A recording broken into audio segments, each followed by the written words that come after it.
Olá, hoje à noite faremos uma caminhada lenta e tranquila por um mundo que você talvez não conheça.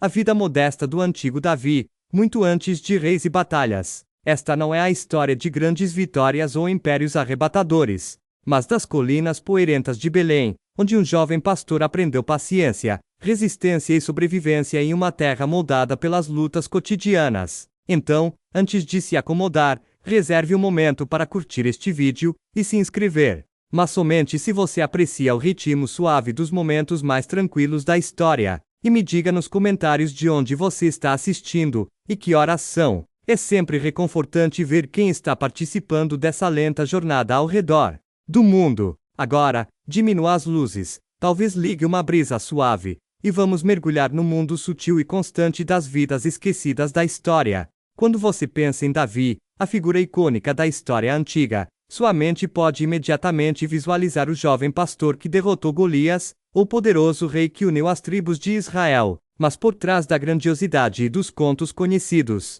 existe uma história mais silenciosa e menos dramática, o cotidiano de um homem cuja vida foi moldada tanto por viagens e sobrevivência, quanto por batalhas e política. Esta sessão o levará em uma jornada lenta e detalhada pelos primeiros anos da vida de Davi, com foco nas realidades sutis de seu mundo, e nos momentos frequentemente esquecidos, que definiram sua experiência. A história de Davi começa nas colinas ondulantes de Belém, uma pequena cidade aninhada na região montanhosa de Judá. Não era uma metrópole movimentada nem uma cidade grande, era um lugar onde a vida cotidiana seguia os ritmos da natureza, as estações do ano, e as exigências do cuidado de ovelhas. Sua família, parte da tribo de Judá, vivia uma existência modesta. O pastoreio não era glamouroso, longe disso. Era uma tarefa constante, às vezes tediosa, que exigia resistência e atenção aos mínimos detalhes. Imagine as horas intermináveis gastas caminhando por terrenos rochosos,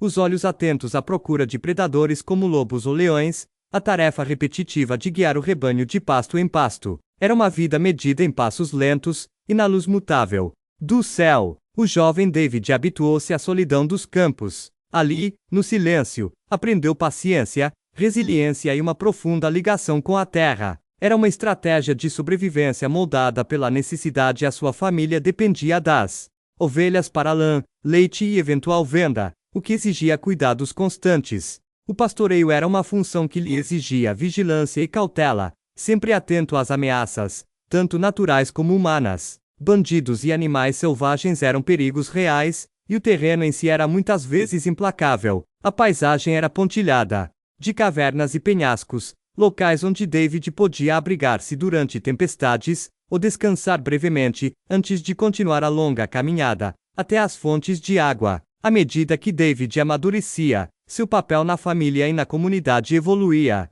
Ele se tornou responsável não apenas pela segurança do rebanho, mas também pela gestão dos recursos. A água era um bem precioso naquela região semiárida, e o conhecimento do pastor sobre poços e nascentes era crucial. Ele teria aprendido quais pastos poderiam sustentar as ovelhas durante os períodos de seca, e como protegê-las do pastoreio excessivo. Essas preocupações práticas dominaram grande parte de seu tempo, bem distantes dos eventos dramáticos, que mais tarde dominariam seu legado. Essa existência tranquila era interrompida apenas ocasionalmente. Os pastores não eram eremitas isolados. Eles formavam redes de comunicação, frequentemente encontrando outros pastores para trocar notícias, negociar mercadorias ou alertar sobre perigos. Essas interações sociais eram breves, mas necessárias, formando uma rede de conexões por toda a paisagem rural. Esses encontros às vezes incluíam o compartilhamento de canções ou histórias,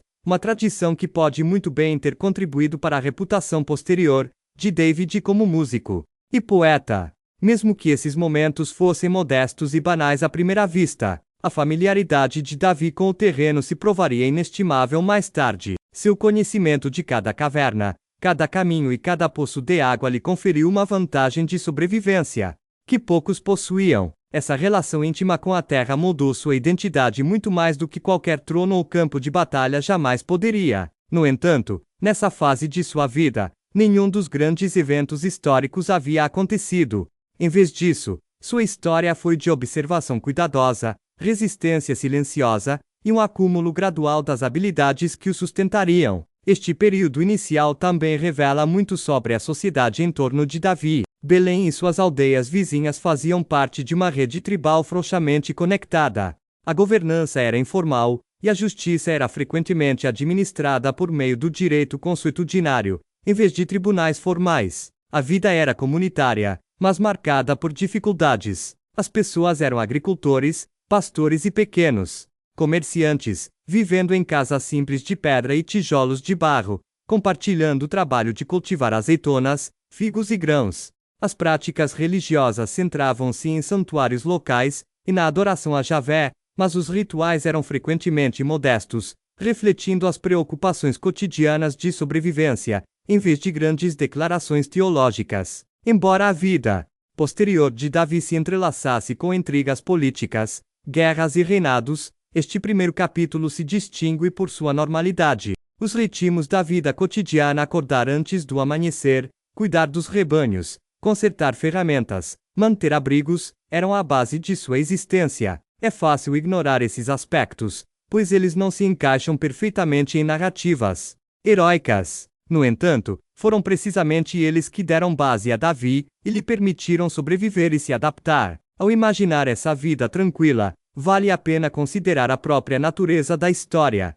Muitas vezes, nos concentramos nos eventos dramáticos, as batalhas, os discursos, os momentos decisivos. Mas a verdadeira trama da história é tecida a partir de incontáveis dias comuns como estes, dos passos pacientes de um pastor atravessando colinas antigas. Que lições podemos encontrar em uma existência tão lenta e repetitiva? Como essas primeiras experiências moldaram o caráter de Davi e suas escolhas posteriores? Essas perguntas persistem à medida que avançamos. Neste ponto da vida de David, o futuro permanece incerto. O que o tirará destas colinas tranquilas e o lançará no palco mais amplo da história? Como as habilidades que ele aprendeu na solidão o prepararão para os desafios que virão? As respostas não são imediatamente claras, convidando você a refletir sobre a conexão entre o ordinário e o extraordinário, dando continuidade à vida pacífica, porém exigente, de pastor que marcou os primeiros anos de Davi.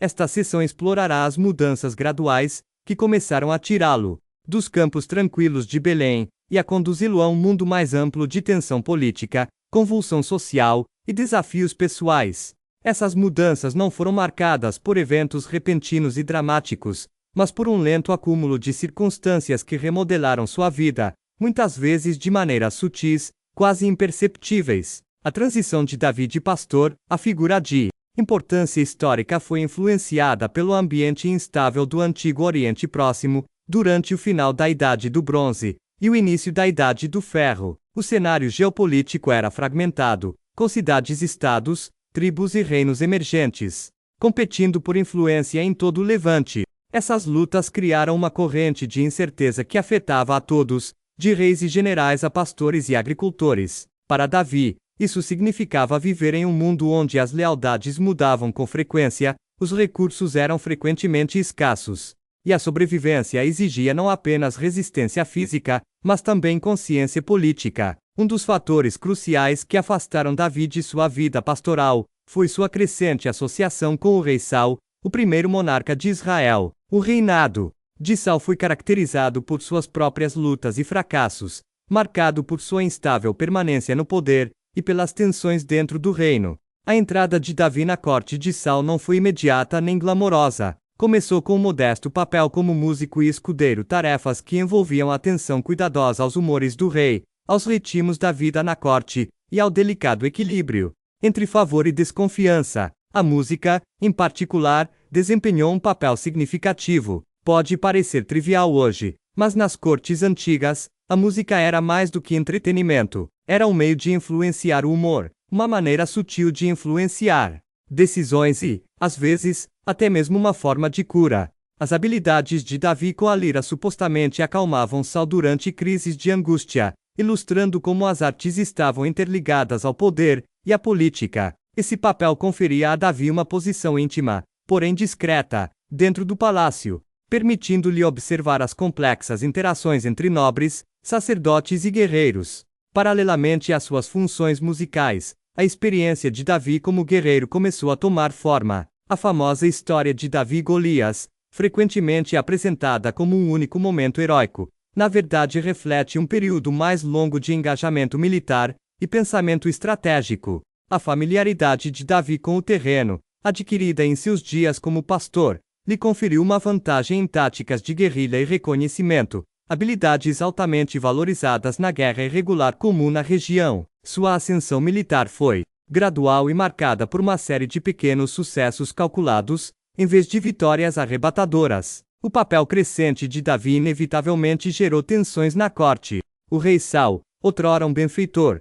tornou-se cada vez mais desconfiado e hostil em relação a Davi à medida que sua popularidade crescia entre o povo e os militares. Essa suspeita não era irracional em uma época em que o poder real era frágil e as ameaças de rivais eram constantes. A corte tornou-se um local de intrigas e manobras cautelosas, onde alianças podiam mudar da noite para o dia, e um passo em falso podia significar exílio ou morte. À medida que Davi navegava nesse ambiente precário, foi forçado a confiar em suas habilidades de sobrevivência de novas maneiras. A paciência discreta que aprendera no campo agora o servia para administrar relacionamentos, evitar perigos e planejar seus próximos passos. Seu conhecimento da terra se estendia além de Belém, enquanto ele se movia pelo deserto de Judá e além, às vezes buscando refúgio em cavernas e regiões remotas, para escapar da perseguição de Saul. Esses períodos de esconderijo não eram apenas episódios dramáticos, mas envolviam planejamento cuidadoso, gerenciamento de recursos e resistência psicológica. A experiência de Davi durante esses anos revela muito sobre a natureza da liderança e do poder na antiguidade. Raramente se tratava de triunfos imediatos. Em vez disso, tratava-se de resistência, adaptabilidade e capacidade de manter o apoio de uma população diversa e frequentemente conflituosa. Os detalhes aparentemente tediosos de como Davi alimentava seus seguidores, racionava suprimentos e negociava alianças eram tão cruciais para sua sobrevivência quanto qualquer vitória no campo de batalha. Enquanto isso, o contexto social mais amplo continuou a influenciar a trajetória de Davi. As tribos de Israel eram vagamente conectadas por laços de parentesco e costumes compartilhados, mas frequentemente divididas por lealdades e rivalidades locais. Os esforços de Davi para unir essas tribos visavam tanto construir confiança e fomentar a cooperação, quanto conquistar militarmente. Esse processo lento exigia uma compreensão profunda do tecido social e a paciência para trabalhar dentro dele, em vez de impor a força. As práticas religiosas também desempenharam um papel sutil, mas importante. A relação de Davi com o sacerdócio e a adoração a Javé era complexa. Ele buscou legitimar sua liderança por meio de simbolismos e rituais religiosos, reconhecendo que a autoridade espiritual poderia reforçar o poder político. Essa interação entre fé e governança moldou muitas de suas decisões e ajudou a solidificar sua posição ao longo do tempo. Ao final dessa fase de sua vida, Davi já havia ido muito além do pastor solitário de Belém. Ele havia se tornado uma figura de crescente importância, habilidoso na guerra, hábil na política e conectado às tradições religiosas de seu povo. No entanto, apesar dessas conquistas, seu futuro estava longe de ser garantido. Os desafios que o aguardavam testariam não apenas suas habilidades estratégicas, mas também seu caráter e resiliência. Essa transformação gradual levanta questões importantes sobre a natureza da mudança histórica. Quanto do sucesso de David se deveu às suas qualidades pessoais, e quanto foi moldado pelos processos lentos e muitas vezes banais de adaptação social e política. Como suas primeiras experiências no campo influenciaram seu estilo de liderança, e à medida que ele avançava no palco da história, que concessões e sacrifícios ele teve que fazer. Essas questões não resolvidas convidam à reflexão, enquanto você se prepara para acompanhar a história de David em seu próximo capítulo, um capítulo marcado por maiores desafios, conflitos e o desenrolar de um legado complexo. Ao entrarmos na parte final da narrativa inicial de Davi, os ritmos tranquilos da vida pastoral e a lenta ascensão na corte e no serviço militar dão lugar a um período marcado por desafios intensos, decisões difíceis e a consolidação de um legado que ecoaria pela história. No entanto, mesmo neste clímax, Grande parte da jornada de Davi permanece pautada nas realidades comuns da sobrevivência, negociação e resistência, em vez de em grandes espetáculos. A ascensão de Davi como figura central no fragmentado reino de Israel não foi uma ascensão direta ao poder. Foi um caminho repleto de obstáculos, rivalidades políticas, mudanças de alianças, traições e momentos de exílio. Sua vida durante esse período foi caracterizada por um constante equilíbrio entre busca e refúgio. O deserto e as cavernas rochosas que ele conheceu como pastor tornaram-se seu santuário e base estratégica, enquanto ele escapava das tentativas implacáveis do rei Saul de eliminá-lo. Viver como fugitivo impunha condições difíceis. A comida era escassa, a ameaça de captura era constante, e seus seguidores, pequenos grupos de companheiros leais, dependiam fortemente de sua liderança para sobreviver. As tarefas rotineiras de alimentar, abrigar e proteger seu grupo exigiam atenção constante. Esta não era a vida glamourosa de um futuro rei, mas sim uma vida de dificuldades persistentes e tomada de decisões pragmática. Cada refeição, cada movimento, cada negociação com tribos locais ou facções rivais, era uma questão de sobrevivência. A compreensão do terreno por Davi e sua capacidade de usá-lo em seu benefício foram cruciais. Ele liderou seus seguidores por passagens nas montanhas, desertos e territórios hostis, evitando cuidadosamente forças inimigas maiores. Seu conhecimento de fontes de água, cavernas e caminhos ocultos, habilidades aprimoradas durante seus anos de pastoreio, tornou-se um trunfo vital nesse prolongado período de evasão. A perspicácia política era tão importante quanto a resistência física.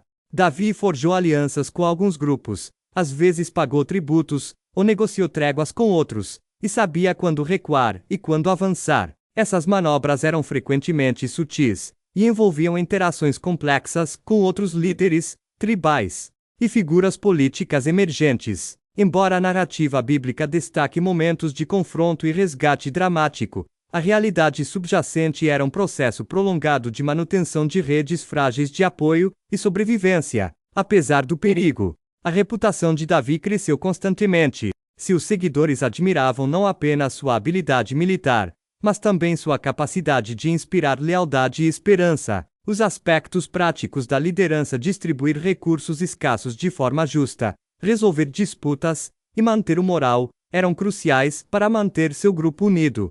Liderança, nesse contexto, tinha menos a ver com autoridade, e mais com administração e resiliência. Por fim, a morte de Saul em batalha criou um novo cenário político. O caminho de Davi rumo à realeza começou para valer, mas mesmo assim, não foi uma simples coroação. Ele se tornou rei da tribo de Judá em Hebrom, enquanto outras tribos permaneceram leais ao filho de Saul, Isbosete, o que levou a um longo período de tensão civil e negociações. A unificação gradual das tribos por Davi exigiu paciência e diplomacia cuidadosa. Durante esse período, Davi transferiu sua capital para Jerusalém, uma cidade de importância estratégica e simbólica. A escolha era prática. A cidade tinha localização central e controlava rotas comerciais importantes, mas também carregava significado religioso. Davi trouxe a Arca da Aliança para Jerusalém, um ato que simbolizava sua intenção de unificar a nação, não apenas politicamente, mas também espiritualmente. O reinado de Davi foi marcado por esforços para estabilizar e governar um reino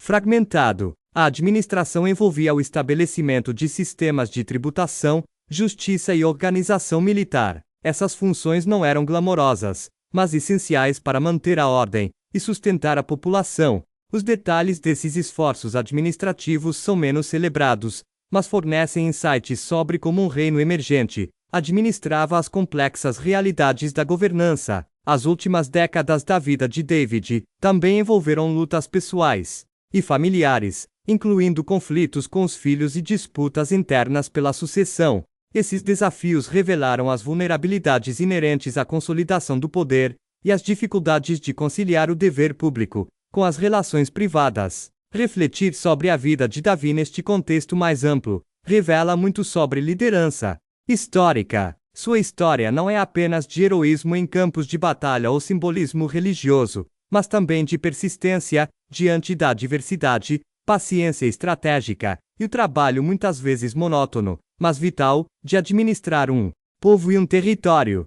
As realidades cotidianas: alimentar exércitos, negociar com líderes locais, manter a infraestrutura, foram tão parte de seu legado quanto as histórias conhecidas de sua juventude. Esta longa jornada de pastor a rei, marcada por resistência silenciosa e sabedoria prática, nos convida a reconsiderar o que valorizamos nas narrativas históricas. O que significa liderar quando o poder é frágil e a vida é precária, como habilidades e experiências comuns moldam destinos extraordinários, e como as lições da vida de Davi podem se aplicar à liderança e à resiliência hoje. Ao se aprofundar nessas reflexões, considere o impacto mais amplo da história de David, não apenas como uma série de eventos dramáticos, mas como um registro da perseverança humana diante da incerteza. Como o trabalho lento e muitas vezes tedioso nos bastidores pode ser tão. Imagine-se caminhando por uma pequena cidade na vasta extensão do Império Romano, não a Roma em si, com sua grandiosidade e ruas movimentadas, mas uma das inúmeras cidades provinciais, espalhadas pelas fronteiras remotas do Império. Essas cidades, da Britânia, ao norte, a Judeia, a leste, eram a espinha dorsal do domínio romano, os lugares onde o Império se encontrava com a vida cotidiana das pessoas comuns. Esta sessão convida você a desacelerar e observar os detalhes mundanos, porém essenciais, que moldavam a vida nesses assentamentos, bem distantes das batalhas épicas e do drama político, frequentemente associados a Roma. As cidades provinciais variavam muito em tamanho e caráter. Algumas eram polos comerciais movimentados em estradas principais, outras, centros agrícolas tranquilos, mas a maioria compartilhava algumas características comuns: um fórum ou mercado, templos, banhos, e uma malha de ruas ladeadas por casas, lojas e oficinas.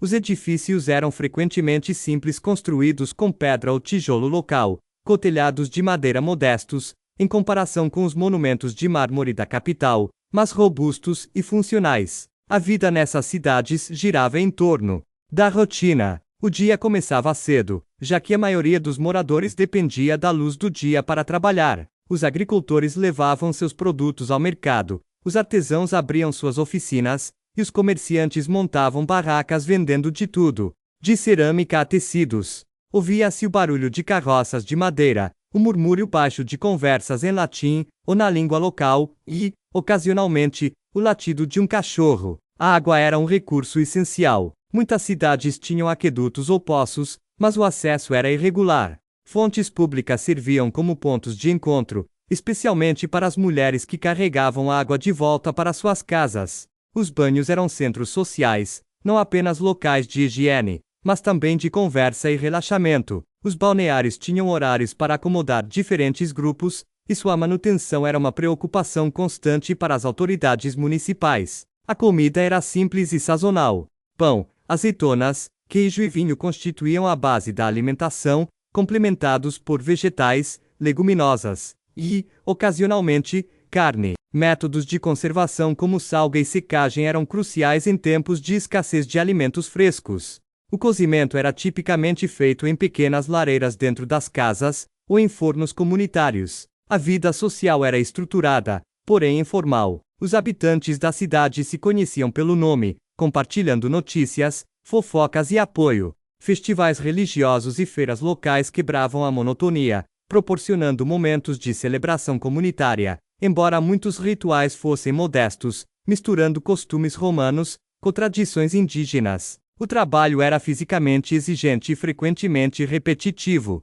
Ferreiros martelavam metal, oleiros moldavam argila e tecelões fiavam. Os artesãos transmitiam suas habilidades aos aprendizes, garantindo a continuidade das indústrias locais. Os operários labutavam nos campos ou pedreiras, com seus dias marcados por esforço constante em vez de excitação. A governança nas cidades provinciais era uma mistura de conselhos locais e administradores romanos. Magistrados, frequentemente elites locais cooptadas por Roma, cuidavam dos deveres cívicos, manter a ordem, organizar obras públicas e arrecadar impostos. A presença de soldados romanos trazia segurança, mas também tensão, pois os militares podiam impor disciplina rigorosa e, ocasionalmente, sofrimento aos civis. A educação era limitada. Crianças de famílias mais ricas podiam aprender a ler, escrever e aritmética, muitas vezes ensinadas em casa, ou por professores itinerantes. Para a maioria, o conhecimento era prático, habilidades transmitidas pela família e pela comunidade.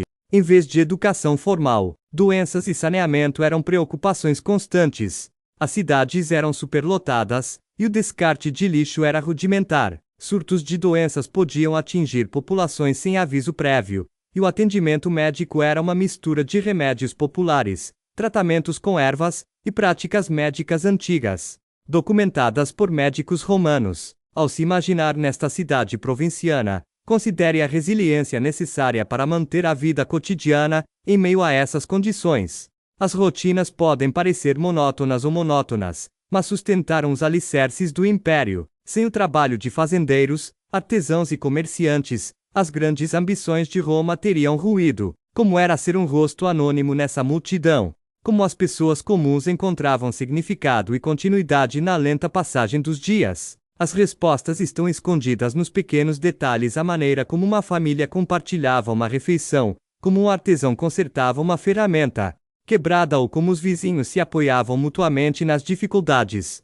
Esta vida cotidiana, com suas lutas silenciosas e alegrias simples, oferece uma janela para a vasta história humana, que vai além de imperadores e conquistas. Convida você a refletir sobre as conexões entre o passado e o presente, como os fios mundanos da existência cotidiana moldam a história, tanto quanto qualquer grande evento. No entanto, por mais pacífica que esta imagem possa parecer, as cidades provinciais também eram locais de tensão. Pressões econômicas, diversidade étnica e a agitação ocasional podiam perturbar esse frágil equilíbrio. Como as comunidades lidavam com tais desafios, e como a presença do poder romano influenciava os ritmos da vida cotidiana aqui. Essas questões persistem, preparando o cenário para uma exploração mais profunda na próxima sessão. Com base nos ritmos constantes da existência cotidiana, esta sessão se aprofunda nas tensões e complexidades subjacentes às cidades provinciais do Império Romano. Embora as rotinas de trabalho, culto e socialização sustentassem essas comunidades, elas não eram imunes às pressões do império econômicas, culturais e políticas, que moldaram sua lenta evolução. Um dos desafios mais sutis, porém persistentes, era a pressão econômica. A economia provincial dependia fortemente da agricultura, da manufatura em pequena escala, e do comércio local. No entanto, a tributação imposta por Roma era um fardo constante. Os impostos eram cobrados em dinheiro ou em espécie e grãos, gado ou trabalho, e frequentemente avaliados com rigor para sustentar ambições imperiais distantes. Os habitantes das cidades frequentemente enfrentavam escolhas difíceis, como atender a essas demandas e, ao mesmo tempo, garantir sua própria sobrevivência. O ônus recaía de forma desigual. Proprietários de terras e comerciantes mais ricos às vezes conseguiam navegar pelo sistema por meio de influência ou negociação,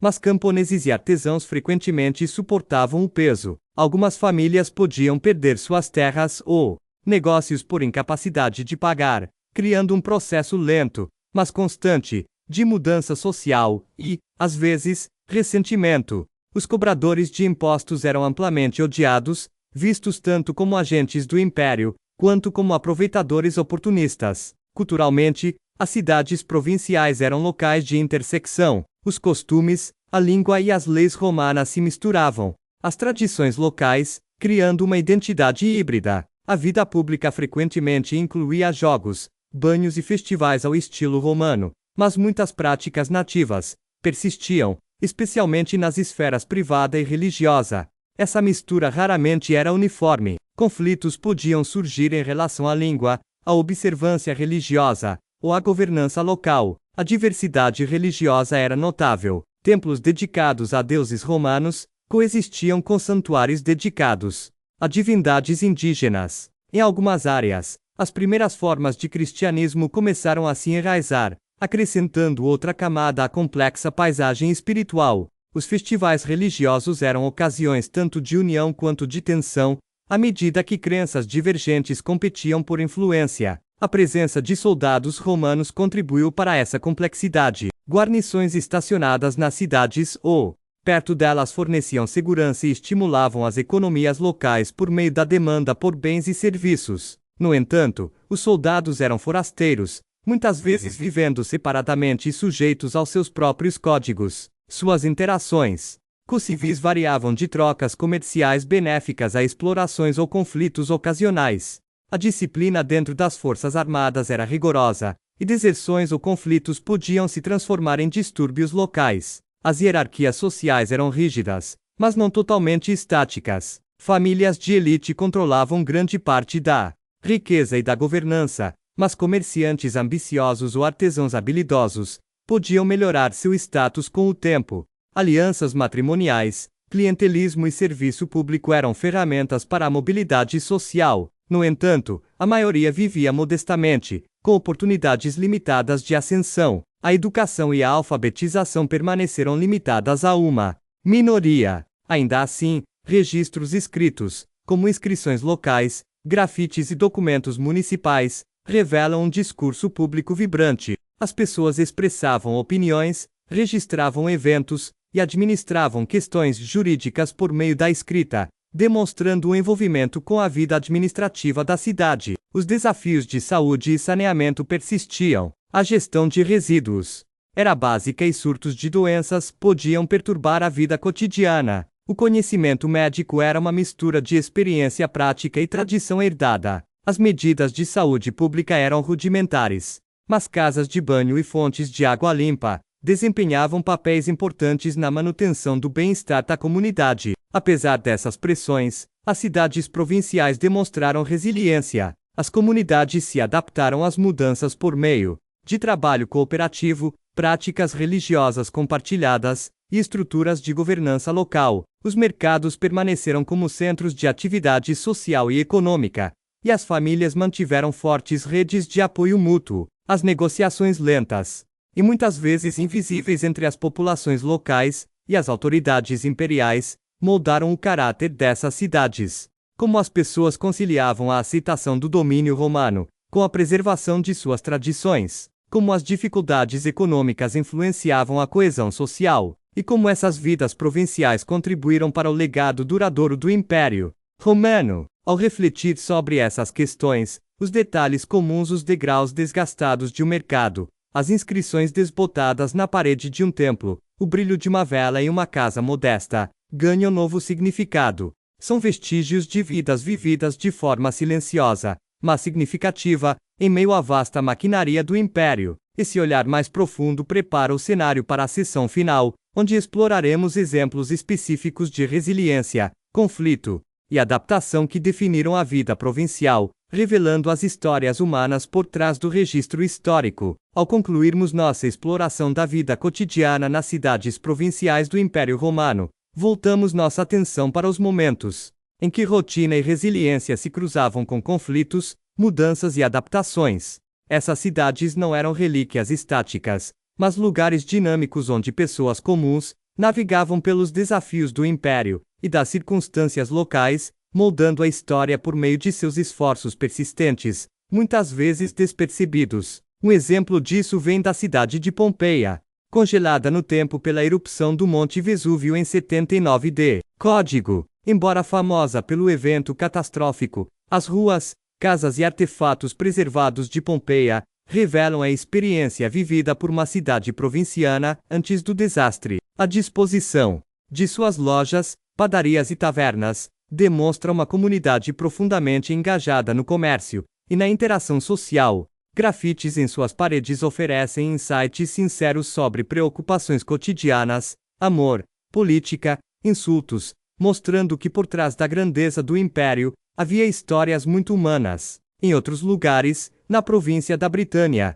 cidades como Verulamium e Camulodunum refletiam uma mistura de design urbano romano e cultura britânica nativa. Evidências arqueológicas de oficinas, templos e fortificações apontam para uma comunidade que equilibrava a segurança com crescimento econômico. A população local teve que se adaptar à tributação romana, aos códigos legais e à presença militar, às vezes por meio de cooperação e às vezes por meio da resistência. A própria resistência assumiu muitas formas, nem todas dramáticas. Algumas comunidades resistiram mantendo suas línguas, práticas religiosas ou governança local, apesar das leis romanas. Outras expressaram descontentamento por meios passivos sonegando impostos, desacelerando o trabalho, ou manifestando dissidência silenciosa. Essas ações podem parecer insignificantes, mas, coletivamente, moldaram a evolução do império, destacando os limites do controle imperial. A adaptação econômica foi igualmente vital. Comerciantes e artesãos encontraram maneiras de atender às necessidades locais e ao mercado em geral. Pequenas indústrias cerâmica, têxteis e metalurgia floresceram em algumas cidades, proporcionando meios de subsistência e fomentando conexões por todo o império. Esses ofícios dependiam de trabalho constante e repetitivo, frequentemente realizado dentro de unidades familiares ou guildas coesas, ressaltando a importância da continuidade no trabalho cotidiano. A vida religiosa permaneceu como pedra angular da identidade comunitária. Festivais, rituais e santuários não apenas expressavam a fé, mas também reforçavam os laços sociais. A expansão gradual do cristianismo introduziu novas dinâmicas, ora complementando, ora desafiando as práticas tradicionais. A coexistência e o conflito entre grupos religiosos ilustram as complexidades da mudança cultural em contextos provinciais. A governança continuou a depender das elites locais, que atuavam como intermediárias entre as autoridades romanas e a população. Esses líderes administravam obras públicas, organizavam festivais e zelavam pela aplicação das leis. Suas funções exigiam equilibrar as demandas imperiais com os interesses locais, frequentemente negociando compromissos que preservassem a estabilidade social, saúde e saneamento, embora frequentemente negligenciados nas grandes histórias, desempenharam um papel crucial na sobrevivência da comunidade. A manutenção de aquedutos, sistemas de drenagem e casas de banho era um esforço contínuo, vital para prevenir surtos de doenças. O conhecimento médico, embora limitado, incorporava remédios herbais e tratamentos práticos, muitas vezes transmitidos de geração em geração. Ao refletir sobre esses detalhes, fica claro que as cidades provinciais não eram meras notas de rodapé na história,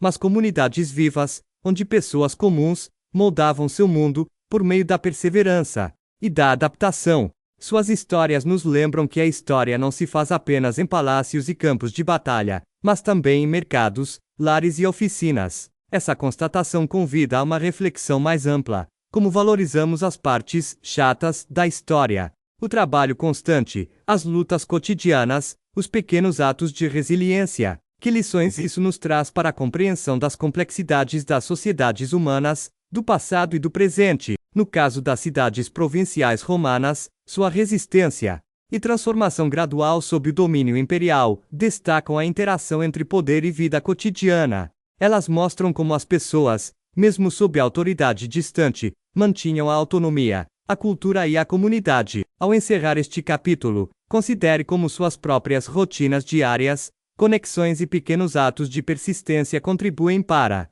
a história contínua da vida humana, assim como os incontáveis habitantes anônimos daquelas cidades antigas. Quando pensamos na Rota da Seda, imagens grandiosas frequentemente nos vêm à mente: caravanas de camelos carregadas de seda, especiarias e metais preciosos, atravessando vastos desertos e cadeias de montanhas, mercadores exóticos negociando em movimentadas cidades-oásis, impérios se conectando por meio do comércio de longa distância. No entanto, por trás dessa visão romantizada, encontra-se uma realidade mais contida e persistente: o trabalho lento e muitas vezes tedioso de pequenos grupos de caravanas, que formavam a espinha dorsal dessa antiga rede comercial. Esta sessão convida você a se concentrar no cotidiano, nos desafios e nas rotinas dessas caravanas menos conhecidas, os heróis anônimos da Rota da Seda. As origens dessas caravanas eram humildes, frequentemente envolvendo um punhado de comerciantes e seus animais, em vez de grandes caravanas organizadas, lideradas por comerciantes ricos ou patrocinadores imperiais. Esses pequenos grupos operavam em grande parte por necessidade, atendendo à demanda local e às possibilidades de rotas comerciais que se estendiam por milhares de quilômetros. Suas jornadas eram árduas e repletas de perigos, mas sua perseverança garantiu o fluxo lento, porém constante, de mercadorias e cultura através dos continentes. As caravanas normalmente eram compostas por alguns comerciantes, condutores de camelos, e, às vezes, guardas. Seus animais camelos, burros ou cavalos eram cruciais para o transporte de mercadorias como seda, lã, sal, frutas secas e cerâmica. As cargas precisavam ser cuidadosamente embaladas para equilibrar peso e acessibilidade, e a escolha dos animais refletia o terreno e o clima dos trechos da rota. O ritmo da viagem era lento e metódico. As caravanas iam de um oásis ou assentamento ao outro, descansando e se reabastecendo antes de prosseguir. Cada parada era vital, fornecendo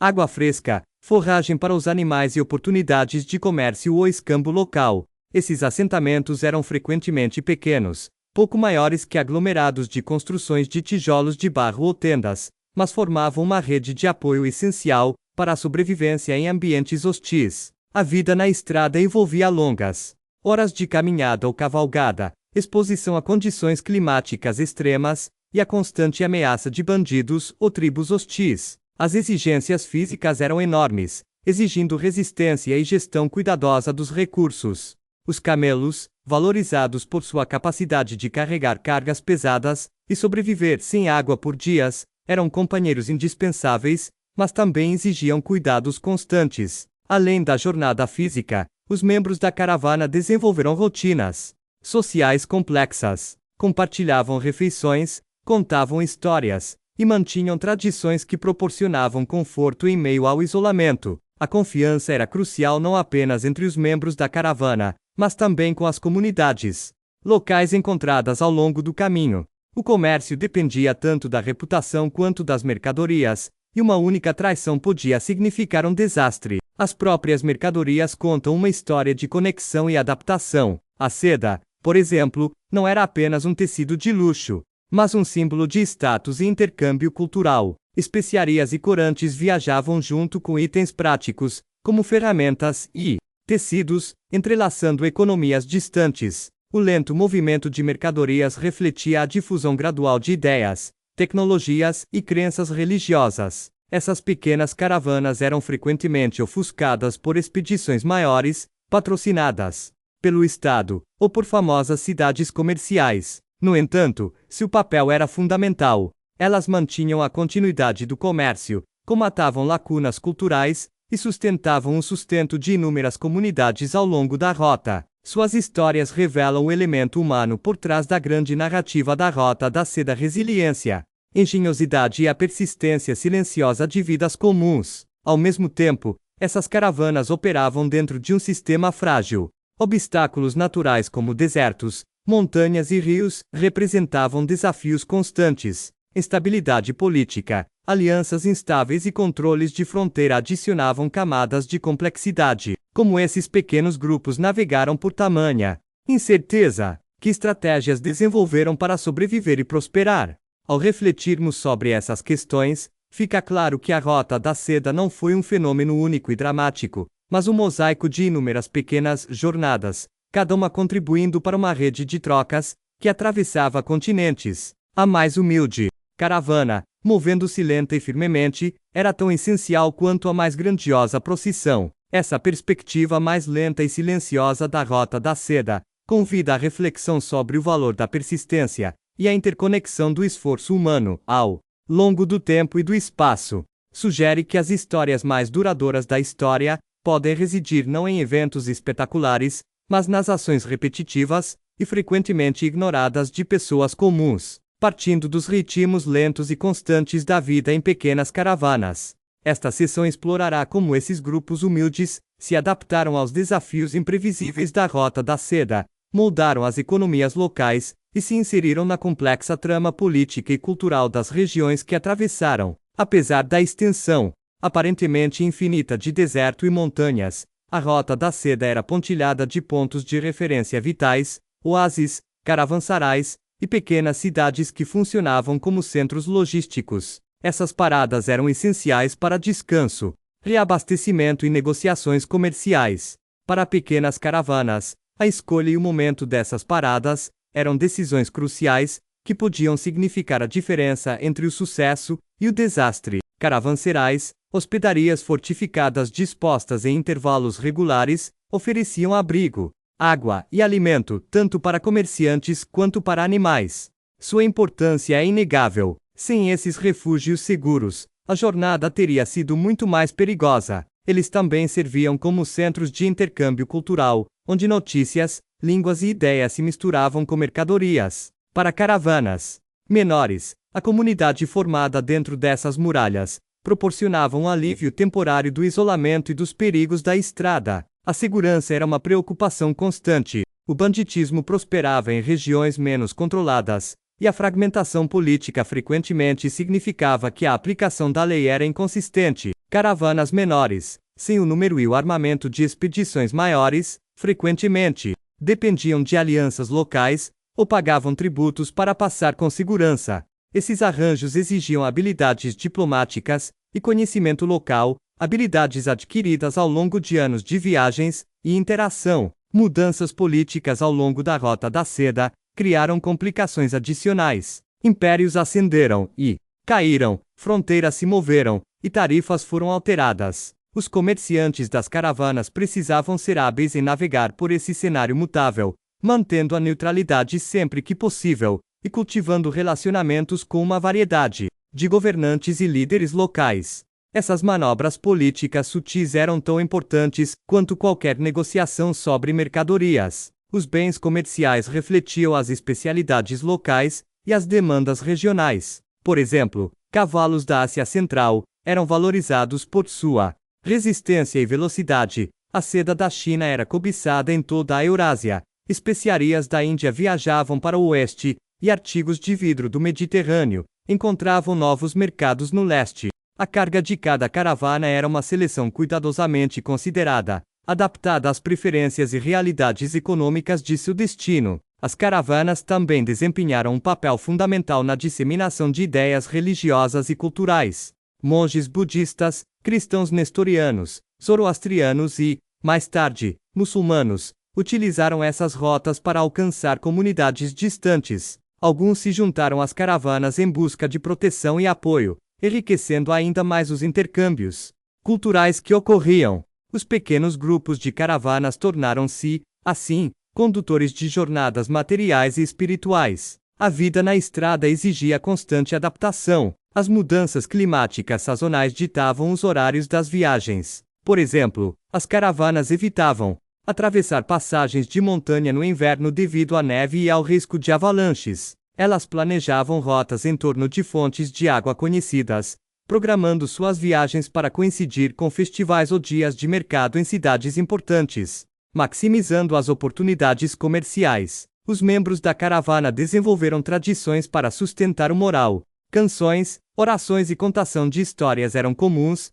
proporcionando um senso de continuidade e propósito compartilhado. Essas práticas culturais também ajudaram a preservar identidades em meio à diversidade encontrada na estrada. Os riscos econômicos estavam sempre presentes. Um único erro de cálculo, um atraso na partida, um animal perdido ou uma mudança repentina no clima político, podia destruir meses de investimento. Sistemas de seguros, acordos informais de crédito e parcerias entre comerciantes ajudaram a mitigar alguns riscos, mas nunca os eliminaram completamente. Apesar dessas dificuldades, a persistência dessas pequenas caravanas permitiu que a rede da Rota da Seda funcionasse ao longo dos séculos. Seu movimento lento e deliberado criou um pulso constante de trocas, unindo regiões dispares em um sistema econômico e cultural franchamente conectado. Este olhar mais aprofundado sobre a vida em caravanas destaca a importância da adaptabilidade, da confiança e do conhecimento local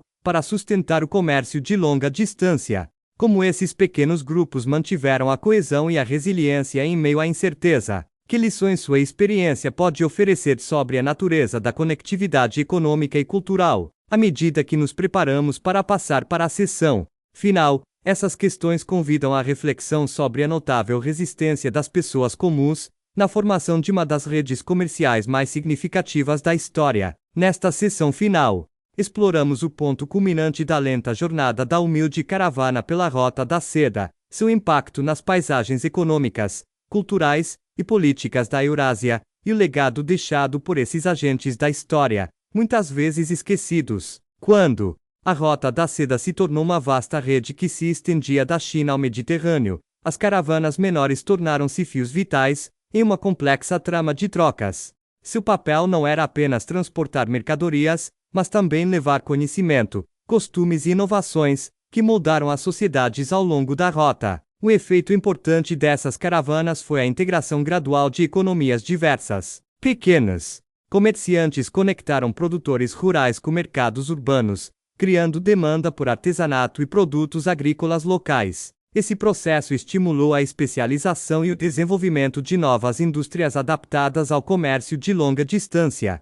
Por exemplo, a demanda por seda incentivou técnicas de sericultura na Ásia Central, enquanto estilos de cerâmica se adaptaram para atrair gostos estrangeiros. Culturalmente, as caravanas facilitaram a disseminação de religiões e ideias.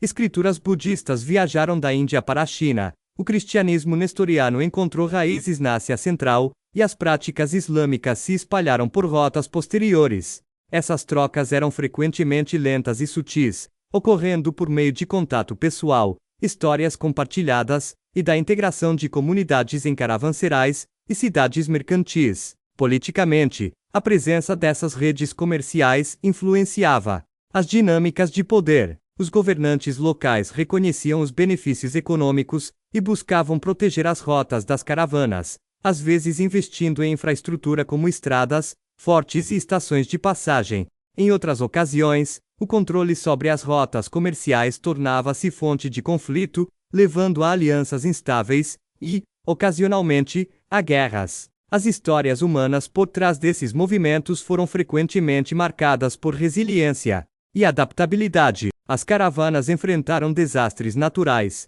convulsões políticas e incerteza econômica. Seus membros desenvolveram estratégias para lidar com a situação, incluindo a formação de grupos cooperativos, o compartilhamento de riscos e a manutenção de práticas comerciais flexíveis. Sua capacidade de persistir ao longo de séculos de mudanças ressalta uma lição fundamental: as grandes narrativas da história dependem de inúmeros pequenos atos de sobrevivência e cooperação. Além disso, o ritmo lento das viagens em caravanas permitiu o desenvolvimento de relações sociais complexas. Os comerciantes frequentemente passavam meses ou anos viajando, formando laços que transcendiam fronteiras étnicas e culturais. Essas relações fomentavam um senso de identidade compartilhada e obrigação mútua, crucial em um ambiente onde a lei formal era frequentemente ausente ou inconsistente. Ao refletirmos sobre o legado das humildes caravanas, fica claro que suas contribuições vão muito além do transporte de mercadorias. Elas ajudaram a unir povos e lugares distantes em um mundo conectado, preparando o cenário para a globalização futura. Sua história nos convida a apreciar a importância da persistência, da confiança e do esforço diário na construção da história. Como essas lições aprendidas com as caravanas menos conhecidas da Rota da Seda ressoam hoje, em uma era marcada pela comunicação e pelo comércio rápidos. O que podemos aprender com as jornadas lentas e deliberadas desses antigos mercadores? E como a lembrança dessas vidas tranquilas pode aprofundar nossa compreensão da complexa teia de conexões humanas ao longo do tempo? Com essas reflexões, concluímos este capítulo da série História Chata para Dormir, tendo revelado a profunda importância de vidas e jornadas aparentemente mundanas. As humildes caravanas da Rota da Seda nos lembram que mesmo os caminhos mais lentos e repetitivos podem deixar marcas duradouras na história. A dinastia Han, que governou a China por mais de 4 séculos, é frequentemente lembrada por suas notáveis conquistas em cultura, tecnologia e governança. No entanto, como muitos grandes impérios, enfrentou um declínio gradual, que se deveu menos a batalhas espetaculares e mais a mudanças lentas e persistentes em sua sociedade e instituições. Esta seção convida você a observar os detalhes sutis, muitas vezes chatos, da vida interna da dinastia Han, as realidades cotidianas, que, ao longo do tempo, erodiram os alicerces deste império outrora poderoso. No cerne da administração da dinastia Han, havia uma vasta burocracia composta em grande parte por funcionários acadêmicos, selecionados por meio de exames e patrocínio. Esses homens eram responsáveis por coletar impostos, administrar a irrigação e a agricultura, supervisionar a justiça e implementar decretos imperiais. Seu trabalho era lento e meticuloso, frequentemente envolvendo registros detalhados, negociações com as elites locais e a navegação em complexas redes sociais. O cotidiano de um oficial estava longe de ser glamouroso. Longas horas dedicadas à análise de documentos, à mediação de disputas e às viagens entre aldeias eram rotineiras. Os desafios que enfrentavam incluíam corrupção,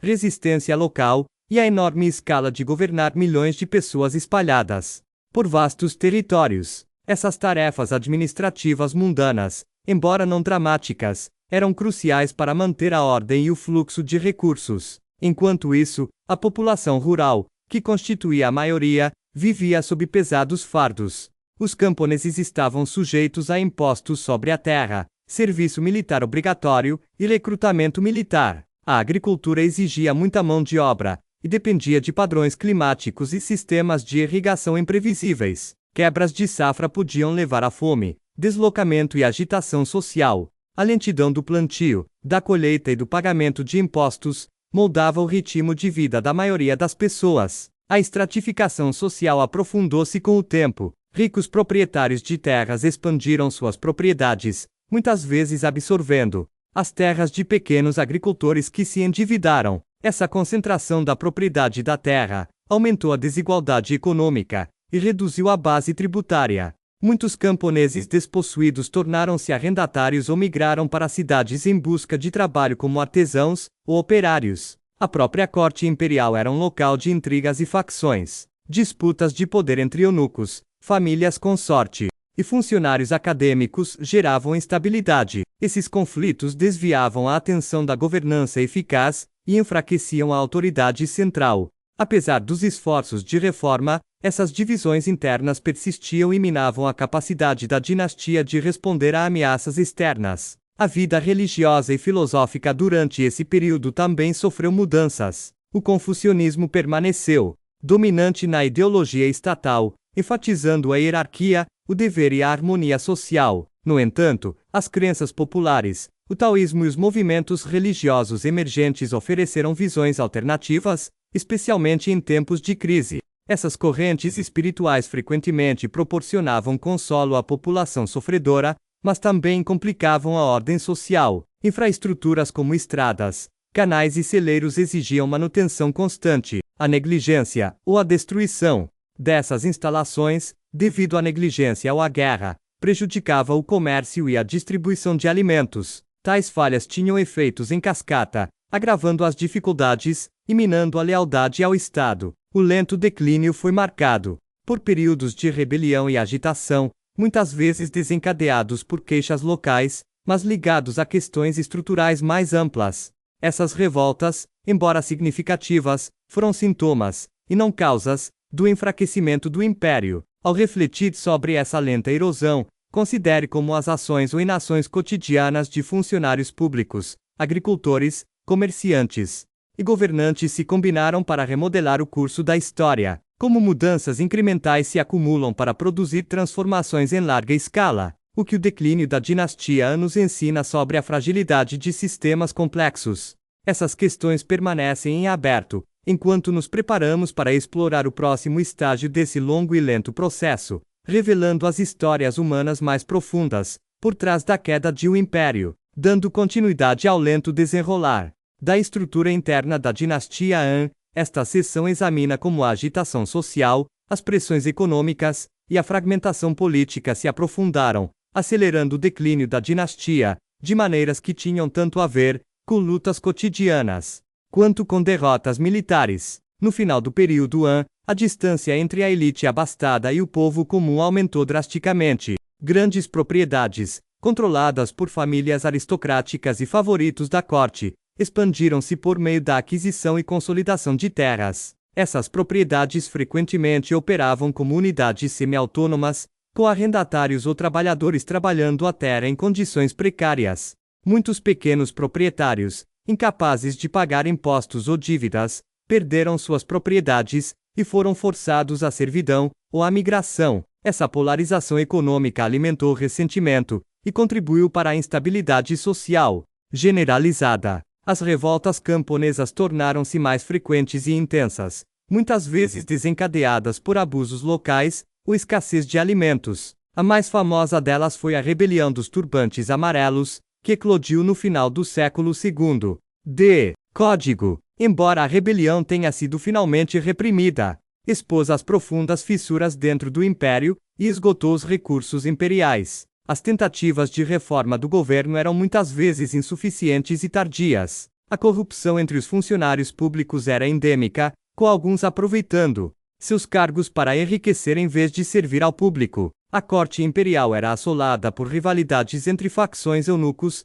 funcionários públicos e parentes imperiais disputavam influência, muitas vezes, em detrimento de uma governança eficaz. Autoridades locais lutavam para manter a ordem em meio a esses desafios. Seus papéis se tornavam cada vez mais perigosos, à medida que transitavam entre as demandas imperiais e as queixas populares. Alguns simpatizavam com a situação dos camponeses, mas a maioria estava presa a um sistema que priorizava a cobrança de impostos e o recrutamento militar, muitas vezes alienando ainda mais a população. A infraestrutura sofreu. Estradas e canais ficaram em ruínas, dificultando a comunicação e o comércio. Celeiros, vitais para o controle da fome e a distribuição de alimentos, foram mal administrados ou saqueados durante os conflitos. Essas falhas agravaram as dificuldades, criando um ciclo vicioso de crise. Culturalmente, o período testemunhou o surgimento de movimentos milenares e religiosos, que prometiam salvação em meio ao caos. Seitas taoístas, cultos populares e líderes proféticos conquistaram adeptos, desafiando a ordem confucionista. Esses movimentos frequentemente traziam esperança, mas também agravavam as tensões sociais. Apesar desses problemas, o declínio da dinastia não foi uniforme. Algumas regiões permaneceram relativamente estáveis, e as elites locais continuaram a exercer o poder com eficácia.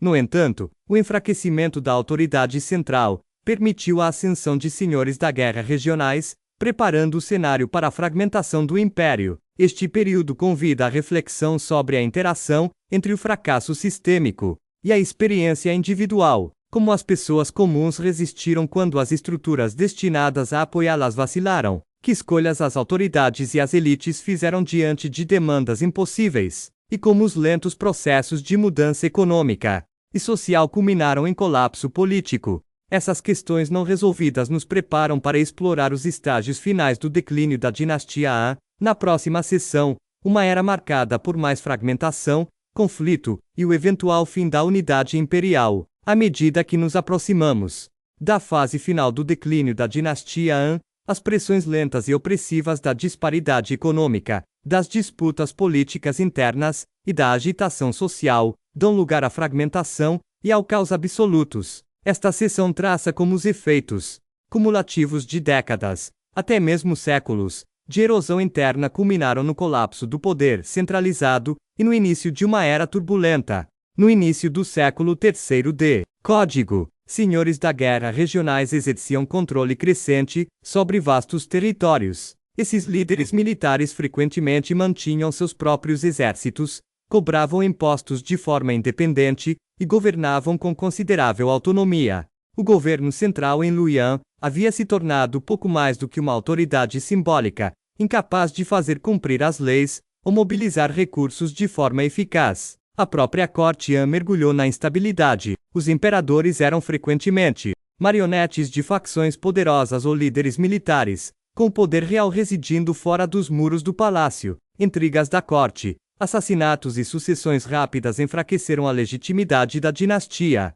A conexão da família imperial com a população em geral tornou-se tênue, com muitas pessoas recorrendo a líderes locais ou rebeldes, em busca de proteção e governança. A guerra tornou-se endêmica, com senhores da guerra e facções rivais lutando pelo domínio. Esses conflitos devastaram o campo, deslocaram populações e interromperam a produção agrícola. A fome, as doenças e a pobreza se intensificaram à medida que a infraestrutura ruía e a ordem social se desintegrava. No entanto, em meio a essa turbulência, a população se adaptou da melhor forma possível. Muitos fugiram para regiões remotas ou vilas fortificadas, buscando proteção contra a violência. Outros se juntaram a milícias ou bandos rebeldes, movidos pela sobrevivência ou pela esperança de mudança. As comunidades locais frequentemente assumiam maior responsabilidade por sua própria defesa e governança, preenchendo o vazio deixado pelo colapso da autoridade imperial. o panorama cultural continuou a mudar. Os ideais confucionistas de ordem hierárquica deram lugar a respostas mais pragmáticas ou espirituais ao caos. A disseminação do budismo, do taoísmo e de outras filosofias ofereceu novas estruturas para a compreensão do sofrimento e da mudança social. Por fim, a dinastia Han chegou ao fim oficialmente em 220 d. Código, inaugurando o período dos Três Reinos, uma época de divisão, conflito e estados rivais. Embora caótica, essa era também estimulou inovações culturais e tecnológicas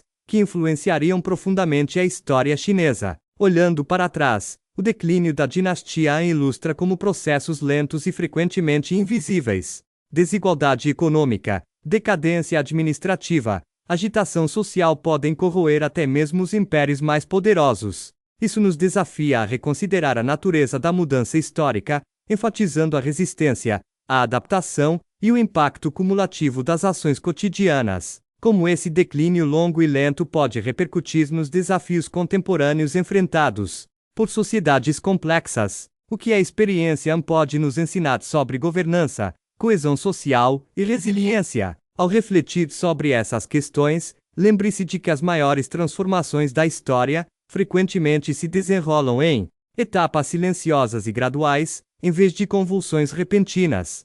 A história da queda da dinastia Han é um lembrete de que os detalhes mundanos e persistentes da vida cotidiana carregam o peso da história. Imagine uma vila ou cidade medieval europeia, não os castelos imponentes ou as grandes catedrais, frequentemente retratadas nos livros de história, mas as oficinas modestas, as barracas de mercado lotadas e as casas simples, onde pessoas comuns viviam e trabalhavam. Esta sessão convida você a explorar o mundo dos artesãos, cujo trabalho diário era o motor silencioso da vida medieval, sustentando comunidades por meio de habilidade, artesanato e esforço persistente. Os artesãos medievais abrangiam uma ampla gama de ofícios: ferreiros forjando ferramentas e ferraduras, tecelões fiando fios para fabricar tecidos, sapateiros consertando sapatos, carpinteiros construindo móveis e casas, oleiros moldando argila em vasos.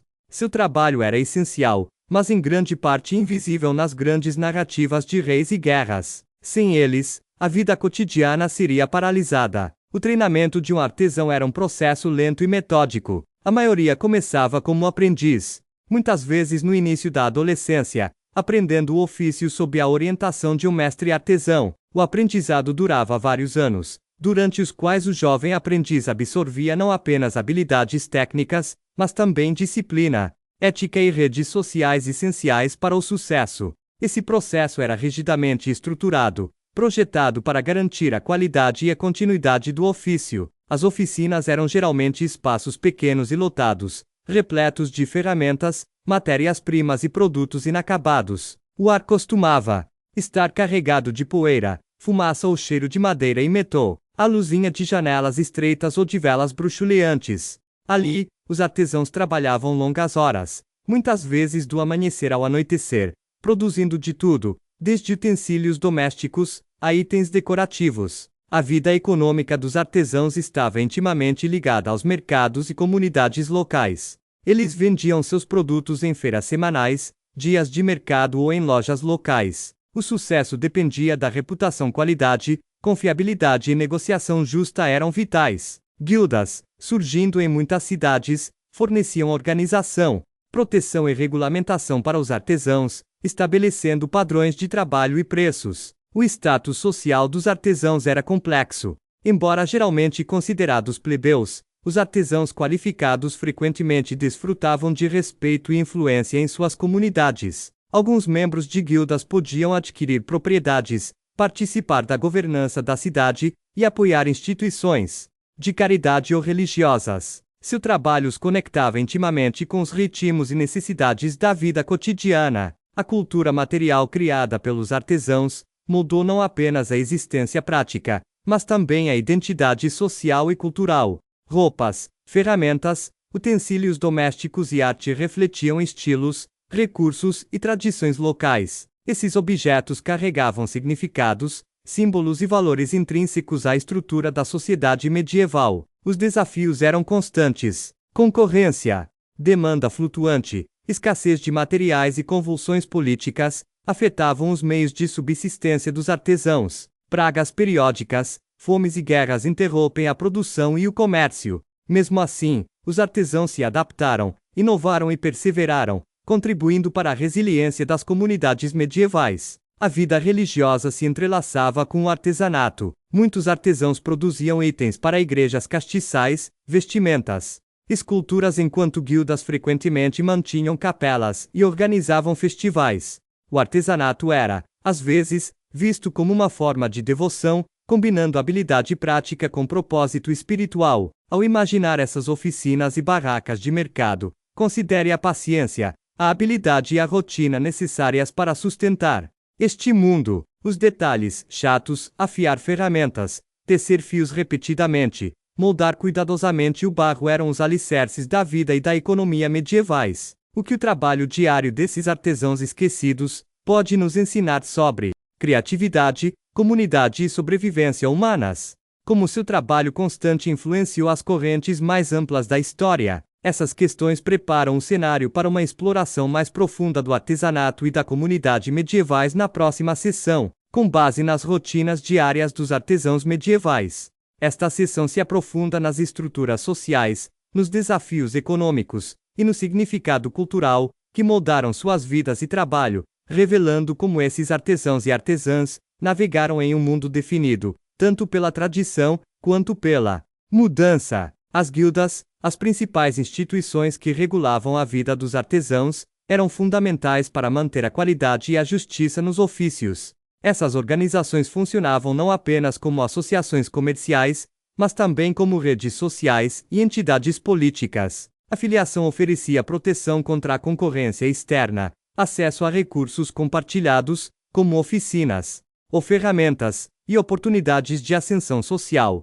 As guildas também impunham regras rígidas para treinamento, métodos de produção e preços, o que garantia a consistência, mas às vezes sufocava a inovação. O sistema de aprendizagem dentro das guildas era altamente formalizado. Os aprendizes, muitas vezes vinculados por contratos, aprendiam seu ofício ao longo de anos de experiência prática. Os aprendizes se seguiram, trabalhando para vários mestres, e ganhando maior visibilidade, antes de potencialmente se tornarem mestres e estabelecerem oficinas independentes. Essa progressão não era garantida. Muitos aprendizes nunca progrediam devido a dificuldades econômicas, falta de patrocínio ou não cumprimento dos padrões das guildas. Flutuações econômicas influenciaram profundamente os artesãos. Períodos de prosperidade aumentaram a demanda por produtos artesanais, enquanto recessões causaram dificuldades e competição. Instabilidade política, guerras e surtos de doenças,